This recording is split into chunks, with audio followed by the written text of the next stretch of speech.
Hey pod people, and welcome back to the channel. I'm your host Starbuck, aka the Prince of Dorkness, and today we're going to take a look at the Batman Road to No Man's Land Omnibus from DC Comics. So stick around, let's talk comics.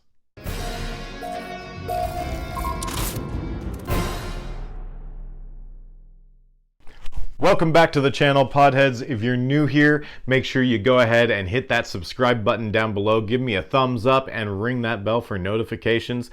And make sure that you comment in the comments section. Today we're talking about the Batman Road to No Man's Land Omnibus from DC Comics. This book primarily covers the main story and tie-ins from Detective Comics written by Chuck Dixon, along with a whole lot of artists, including Jim Aparo. But we'll talk about artists and artwork here in a moment. I'm going to have a lot of B-reel footage for you guys to take a look at the top down of the book, but let's go ahead and talk about what is collected in it. So first off, we have Azrael, Agent of the Bat, number 40 and 47 through 52, Batman number 554 through 562, Batman Arkham Asylum, Tales of Madness, number 1, Batman Blackgate Isle of Men, number 1, Batman Huntress Spoiler Blunt Trauma, number 1, Batman Shadow of the Bat, number 73 through 82, Catwoman, number 56 and 57, Detective Comics, number 719 through 722, and 724 through 729, Nightwing number 19 through 20, Robin number 52 through 54, and the Batman Chronicles number 12 and 14 through 15. So my goodness, there's a lot collected in this book, and this is a really big book. When I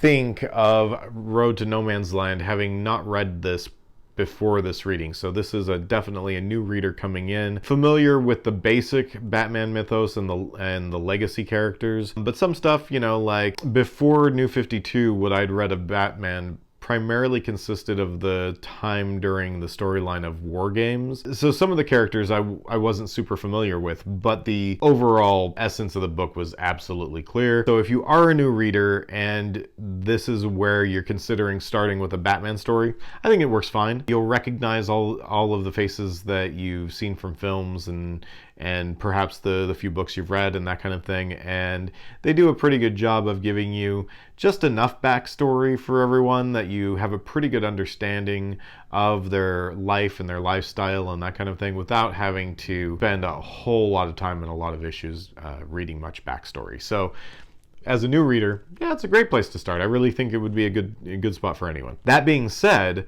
I will say that this book doesn't read like any other comic book that I can, at the top of my mind, remember. And I think that that's because the feeling of the book is so much different than your standard Batman or superhero storyline, where you have characters that are reactive and, you know, fighting criminals and things like that, fighting human beings that have chosen to break laws. But in this particular case, the real enemy of the city is nature. I mean, the whole issue of the book is there's a 7.6 earthquake that's basically leveled Gotham, blocked out, electricity, water, food supplies are dwindling as roads have been cut off to the outside world. The government is at one point taking a vote as to whether or not the Congress will allow the expenditure of emergency funds to rebuild Gotham, when effectively it's nothing more than a den of thieves and criminals. There's a lot going on in this book, but it doesn't read like your normal superhero book. It reads more like a television series where you already know that it starts out with a tragedy. This story isn't really like anything that you've read in other comic books, because this is effectively 1,200 pages of disaster story.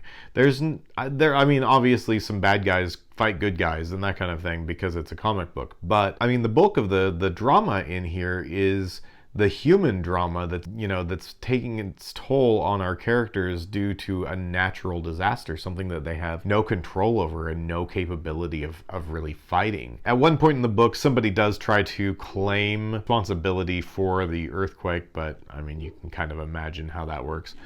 All in all, some issues were definitely stronger than others, but there were definitely some call-outs in the book. Detective Comics issues were done primarily by Chuck Dixon and a whole lot of artists, including Jim Aparo did some of I think the most important issues in the series. And also Chuck Dixon wrote some of the excerpts of Robin that are also in here. And I've noticed that some of these things, like the Robin 52 through 54, it's really like 8 pages from each of them. So maybe just the backup portion of the story. And in most of those cases, it's really just the characters going home and finding out what's happening back home in Gotham. Like I said, Detective Comics, Chuck Dixon and Jim Aparo did most of that.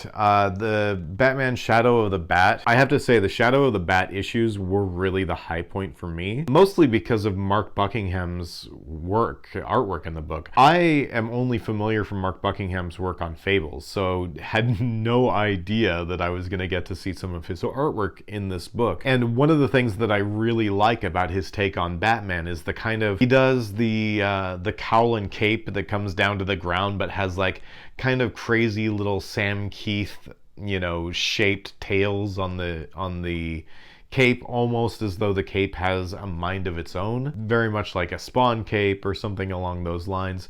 I think it creates a really cool like mystery about Batman and maybe some mystical qualities as well that you don't normally get in the book. And so I think that just that little artistic choice makes all the difference.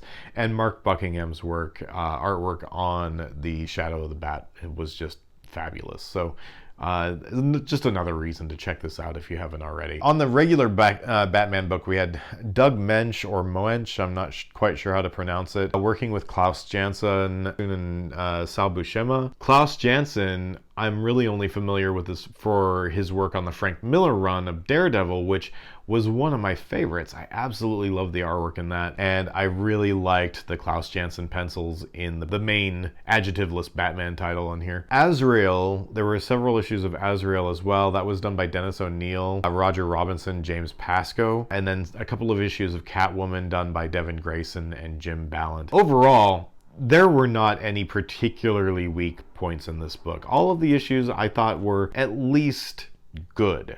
I might not be the most harsh critic of comic books, but I didn't really hate any of it. I really thought that the book overall and the storyline overall provided a completely different feel and invoked a completely different type of a set of emotions from me as a reader, because it wasn't just costume heroes kicking butt. It was seeing criminals having to help civilians to survive, to get out of the wreckage, to survive the rubble, to find food and water. And it also gave kind of that dichotomy, that political view where Washington basically doesn't care about the victims of Gotham, the 8 million people living there that are struggling. So there's a lot going on in the story that pulls at your heartstrings and definitely makes for very intense and suspenseful moments in the book. I do think that it was awfully long. I read the book over like 2 days, so it wasn't a particularly long experience for me, except that I spent probably 8 hours reading it. And I can only imagine as these books were being released, you know, and I know they're released weekly and they're staggered from one series to another. And of course, those issues hopefully will kind of just tie in with the other storylines already happening in those books. But I'm just telling you, if I was one of the folks that was buying all of the issues to get all of the tie-ins, to, you know, read the entire plight and downfall of the city of Gotham, I think I'd feel like this went on a really long time. Throughout the book, the citizens of Gotham lose more and more of their resources. I believe that this whole book takes place over approximately 2 to 3 months, and during that time, supplies are dwindling, the water supply is out, there's no electricity, EMT workers are few and far between, most of them have fled the city, and throughout the book, you see more and more as Gothamites are fleeing the city and seeking refuge in nearby towns like Bloodhaven, where they can start up a new life. In the meantime, Batman is doing his best to save the citizens of Gotham that are either trapped by rubble or, you know, imprisoned in some other type of way by the villains of Gotham City. It's a different feel for Batman because he's not really fighting crime, he's just trying to help people survive. So it takes its toll being a completely different fight on the Bat family. So that part was pretty interesting. Even the Gotham City police over time. Towards the end of the book, there's basically no police yet left. Everyone is left in this exodus,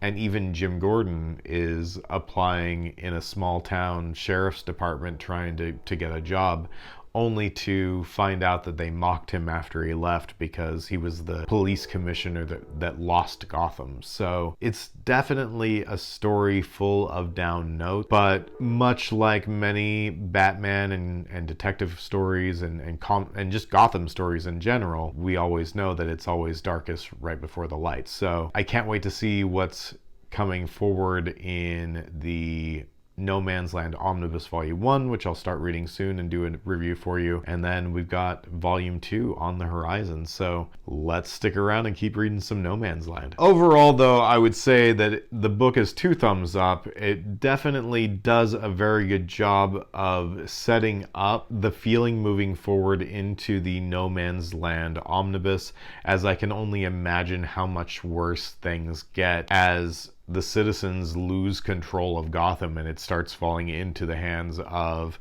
you know, our villains, our supervillains, and all of our regular rogues gallery from Batman. Speaking of rogues gallery, you do get to see almost every villain in the series. You get to see a whole lot of everyone. There's a lot of episodes that focus particularly on Arkham Asylum.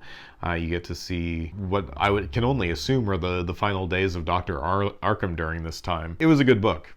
I really enjoyed it. Definitely a downer. If you're wanting something to like pick you up and make you excited for life, don't read this book. I think the writing was clever in most of the books, and I feel like the artwork is top-notch through most of the Bat titles during this time. There were a couple of issues where I felt like the work was inconsistent, but I mean, to be fair, those issues were generally having 3 different pencilers doing the work for, you know, past scenes, flashbacks, dreams, sequences, that kind of thing. So I mean, it's appropriate that the artwork changed, but it did take me out of the immersion a little bit from issue to issue, seeing some of the artwork increase or decrease in quality. Overall, I would say Batman Road to No Man's Land is a fantastic omnibus to pick up. I think if you haven't read it, you should read it. Having not read it until now for myself, I think it's a fantastic book. I can't wait to read the No Man's Land Omnibus Volume 1, which I have, and I will bring you a review of that as soon as I'm done with it. Also, I mentioned this in the weekly comic reviews, but I did do a musical pairing for this book, and I'm going to tell you the same one that I mentioned then, which is the soundtrack to the video game Godfall. I think this is an expansion, Fire and Darkness, music by Ben McDougall. So this album I brought up on the last weekly review show just because it pairs so well with Batman. If you're reading a Batman story, check this album out. I haven't played the video game or the expansion to which this album is for. I also did listen to the vanilla game soundtrack, which, although I liked it, did not fit Batman nearly as well. So check out the Godfall Fire and Darkness expansion soundtrack, music by Ben McDougall. You can get this on Amazon. I paid like $12 for it, or you can listen to it on Apple Music or Spotify. So definitely check it out. It just kind of gives you a nice immersive background music to make your reading experience super cinematic. And so that's my video. Thank you so much for hanging out. I appreciate all you guys. Make sure to comment below, hit the big like button. I really appreciate it. And make sure to subscribe if you haven't already, because I'll be bringing you lots more books like this omnibus. So remember, when all else fails, take a nap.